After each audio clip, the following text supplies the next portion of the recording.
Today, we're going to talk about the healing powers of food. And this is not a normal conversation or stuff that you'll see online content-wise about diet and nutrition and things like that. I want to talk on a fundamental level about food because it's a huge part of recovery from a chronic illness like chronic fatigue syndrome or long COVID, and it plays a pivotal role in your recovery. You know, if you think about it, food is fuel, and a lot of people don't see food as fuel. They just see food as something nice to eat, and it's a preference whether they like jam on their toast or honey on their toast. And food is so much more important than how it tastes. Now, of course, we all love food, some more than others, but how we eat and what we eat and how often we eat really matters. So I want to talk about that today. If you think about this on a biological level, when we don't have food as fuel in our system and we start to get hungry, the brain starts sending signals to the body that it is going into starvation mode. Now, the problem is when you are suffering with chronic fatigue syndrome or long COVID, your brain is already hypervigilant. It's already under stress, right? Because there is a threat protection mechanism in your body that says something's not quite right. And so that's already happening. But then if you add in the fact that you're hungry or you're under eating or there's not enough sustenance in your body and brain, your brain starts sending signals of unsafe feelings in your body that there's something wrong and you're going into starvation mode. And if you think about that from an evolutionary standpoint, food is pretty damn important then, because when we're satiated, we're safe. Have you ever noticed that when you eat something after you're really hungry, it's almost like you feel normal again? There's that saying, I'm hangry, which is I'm half hungry and I'm half angry because I'm hungry. That's the same kind of philosophy that if you actually fuel your body regularly and consistently with the right food, you're going to be satiated for longer. Your brain is going to work better. It's going to feel calmer. It's going to feel more safe. And it's going to be sending safety signals to your body that you're not going into starvation mode. And in fact, that you're satiated, you're full, and you can continue to live and do what you need to do. And so from that standpoint, food is fuel, right? We need to really see it like that. Now, there's the opposite when we talk about stress and food. That's one way of looking at it, to know that food is fuel and that when we feed ourselves the right stuff, we generally respond well. But the culture has really screwed us up into thinking that you have to have the perfect diet. And this can actually be really counterproductive to your recovery, where you start stressing about food. And I remember years ago when I had gut health issues, I tried everything under the sun. I was trying vegan diet, carnivore diet, fasting, bone broth, keto, and I tried everything and nothing worked. And I was so stressed out about the diet that the stress in and of itself was actually worse than any healthy diet that I was trying to do. And of course I didn't improve because the stress of getting things perfect and eating the right diet really got in the way of me feeling relaxed, safe. And ultimately it got in the way of healing. And I remember a friend came over one day and he said, let's have pizza for dinner. I said, I can't have pizza. I think at the time I was maybe doing a ketogenic diet or something like that. And he was like, dude, you look like crap. You feel crap. You've been trying all these different diets for like months and months and months. You know what you need? You need McDonald's. This is what he said to me. I'm like, no, I don't. No, I've got to stick to it. He's like, dude, you're so stressed out. You literally just need a Big Mac. You need a McDonald's burger and some chips, and that'll fix all your problems. And at this point, I was so over it, and I tried everything, and nothing was really working. And so we got in the car, and we went to the drive-thru. And by the way, this is a disclaimer. I'm not telling you to go and eat McDonald's. I'm sharing you this really powerful story so that you can change your behavior too. And so I go to McDonald's, and I didn't end up ordering a burger. I ordered the healthiest option I could, which was like a chicken wrap with some chips, which was super against any gut health protocol that I was doing for those previous months. He's like, you just need to enjoy your life and just stop stressing about everything. Anyway, he's like, just take a bite. And so I took a bite and I was like, oh, this tastes so good. And then we were just laughing so loud and just being hilarious.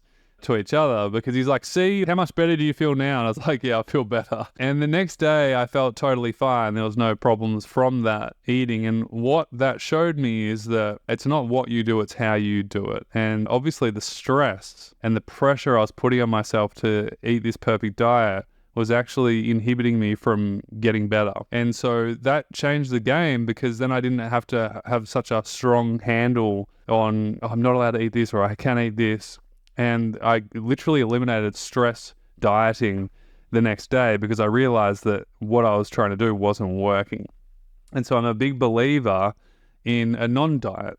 I'm a big believer in finding out what works for you and sticking to that. And this is body wisdom, and maybe you already have it, but some of you probably don't, where you don't know what to eat, but you're not tuning into your body and asking it, what does it need? A lot of you are just habitual eaters and you just think, oh yeah, I had this 10 years ago, so I'll have the same thing now. And if that's working for you, then that's awesome. But if it's not, then something needs to change. And a lot of it is the body wisdom that you need to pay attention to really tune into your body and ask yourself, what does it need to feel sustained and have longer lasting energy? It's pretty damn important.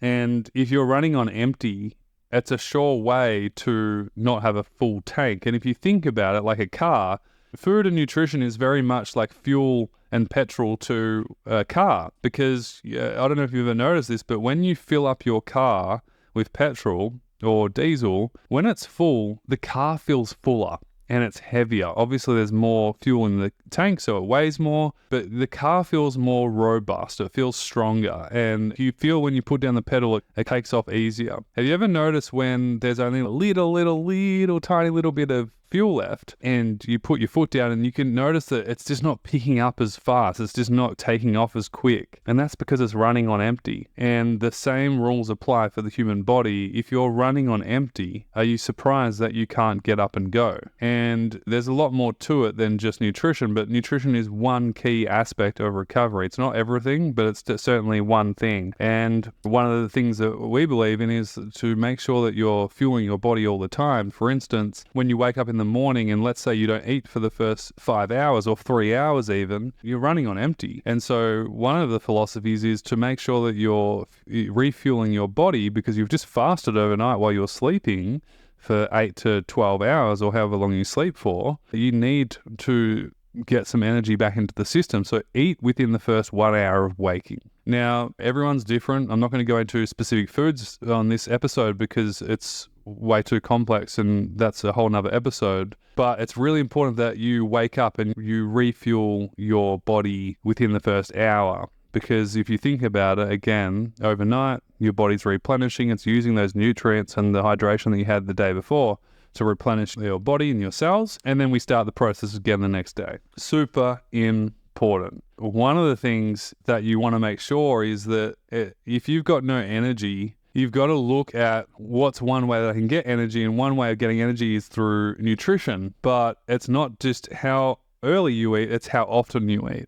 So meal frequency is really important. And when you think about blood sugar levels, like I said before, that survival safety system in our brain, that if there's a big gap window where we haven't eaten for 5, 6 to 8 hours, your brain and your body is going to start to go, hey, something's not right here. We're going to have to get into starvation mode and really get into self-protection mode. And that's not a good feeling in the body. And so one of the things we want you to do is satiate your body regularly. So meal frequency is really key here. And everyone's different. For some, it's every 2 hours that you need to have some sustenance back into your system, especially early on if you're really low level energy or you're coming out of a virus or infection. The second thing that you need to look at is, what are you eating? You could be eating crappy cardboard cereal for breakfast and toast, and of course you're going to be hungry after an hour because it's not sustaining you. So making sure that your meals predominantly have a combination of protein and good healthy carbohydrates, low GI, which is low glycemic index, which is basically slow releasing glucose into the bloodstream.